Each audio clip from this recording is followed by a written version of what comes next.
السلام علیکم dear and respected thinkers, daily reflection میں حاضر ہوں ایک نئے ٹاپک کے ساتھ، struggle for a great cause. کسی بھی اعلیٰ ترین مقصد کی کاوش انسانی ترقی کا ایک بہترین نقطۂ آغاز ہے۔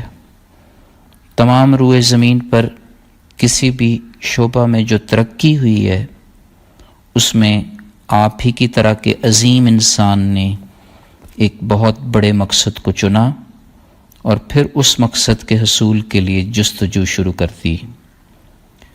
انسان نے اپنی ہمت سے راستے میں آنے والی تمام قسم کی رکاوٹوں پر قابو پا لیا۔ کوئی ایکسکیوز نہیں ڈھونڈا، مشکل وقت میں بہانہ نہیں تراشا، بلکہ کوشش میں اضافہ کرتا گیا۔ یوں مقصد کا حصول اسے امر بنا گیا۔ ذہن میں رہے کہ ہماری زندگی کا مقصد جتنا بڑا ہوگا، رکاوٹیں بھی اسی نوعیت کی آئیں گی، بلکہ کسی مقصد کے بہت بڑا ہونے کا اندازہ اس بات سے بھی لگایا جا سکتا ہے کہ اس کے حصول کی خاطر کتنی بڑی مشکلات کا سامنا کرنا پڑا ہے۔ بقول شاعر، ارادے جن کے پختہ ہوں، نظر جن کی خدا پر ہو، تلاطم خیز موجوں سے وہ گھبرایا نہیں کرتے۔ اسٹرگل کرنے کی ہمت ہر شخص میں ہوتی ہے۔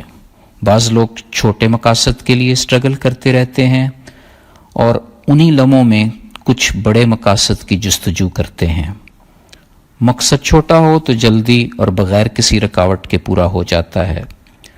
بڑے مقاصد کے حصول میں وقت تو بہت زیادہ نہیں لگتا، مگر مشکلات خوب آتی ہیں جو انسان میں مزید قوت پیدا کرتی ہیں۔ یہ قوت مقصد کے حصول میں رہنمائی کرتی ہے۔ بڑے لوگوں کی زندگی کے مقاصد بھی بڑے ہوتے ہیں اور پھر ان کے حصول کے لیے وہ جدوجہد بھی بڑے پائے کی کرتے ہیں۔ کوئی بھی قوت ان کو ان کے مقصد کے حصول سے ہٹا نہیں سکتی، بلکہ یہ بات کہنے میں کوئی حرج نہیں کہ مقصد عظیم کے حصول کے دوران ہی بڑا آدمی جنم لیتا ہے۔ ایسے ہی بڑے آدمیوں کی اس وقت ملک و قوم کو شدید ضرورت ہے۔ یقین جانیں ہم سب میں وہ ضرورت پوری کرنے کی صلاحیت موجود ہے، بس عظیم مقصد کے لیے کاوش شروع کر دیں، اور اگر کر رہے ہیں تو اسے مزید تیز کر دیں۔ فی امان اللہ، اللہ حافظ۔